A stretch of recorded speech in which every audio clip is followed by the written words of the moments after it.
Today I F up by trying to make a paralyzed man walk. I'm a paramedic and normally pretty good at my job. But this is one of those times I wasn't. This incident happened when I was a rookie medic, which was a number of years ago, one Halloween night. We were being run ragged by our call volume, with a seemingly never-ending flood of alcohol overdoses. Halloween, in my experience, is the day. People like to overdo it on booze. St. Paddy's Day is a distant second. After our third call for a severely intoxicated person, my partner and I retired back to the station before receiving a fourth call for a suspected alcohol-related overdose. By this time, we were both fed up choffering drunks to the ear and slightly annoyed. It's not the best state to be in and not professional, but we're humans. Sirens on and lights ablazing, we took off to our call, arriving at a small bungalow with an attached garage. We make our way, bags in hand, to the front door. After a knock, we were greeted by a woman in her mid-50s, who was distraught and near hysterical. "My husband drank too much," she exclaimed to us before we had a chance to say anything, while also pointing at a man in the living room, past TF out on a sofa. "Oh, okay. How much did he drink?" I say, she reply. "2 bottles of tequila." "Damn, that's enough for a Mexican wake," I thought. My partner and I go in and approach our patient, a male in his 50s, for our assessment. Surprise, surprise. Our man of the hour is so drunk he sounds like he's speaking Swahili.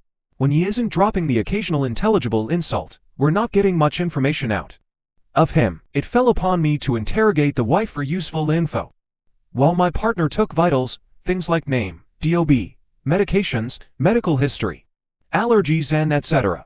Despite her highly charged emotional state, I got most of what I needed from her, barring one important piece of information that'll come you. Once finished, I turned to my cohort, asking him if we were taking him to the ER, to which he grunted in assent. Super.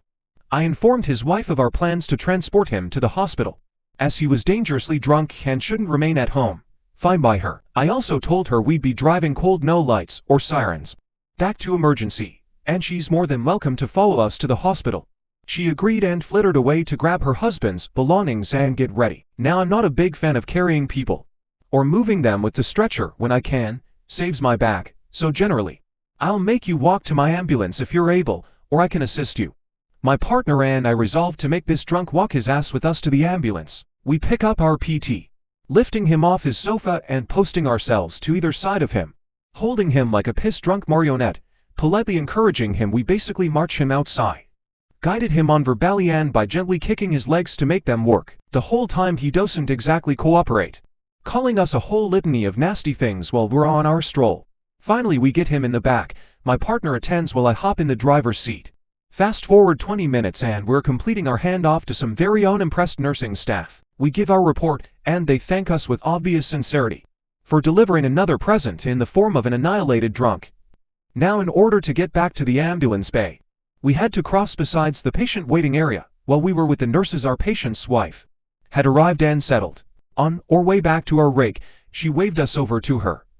She thanked us for taking care of her husband, asked how he was, and then dropped the bomb. "Oh, and where did you put his wheelchair?" "Wait, what?"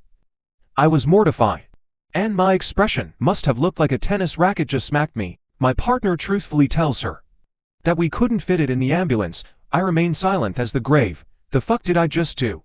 She never mentioned he couldn't walk, and it's not like we picked him up out of his wheelchair. I had no idea. I just thought he was loaded out of his gourd. Mollified fully, she thanked us before we left. My partner and I spent some time in utter disbelief, but you'd better believe I properly checked for motor function in the extremities every single call.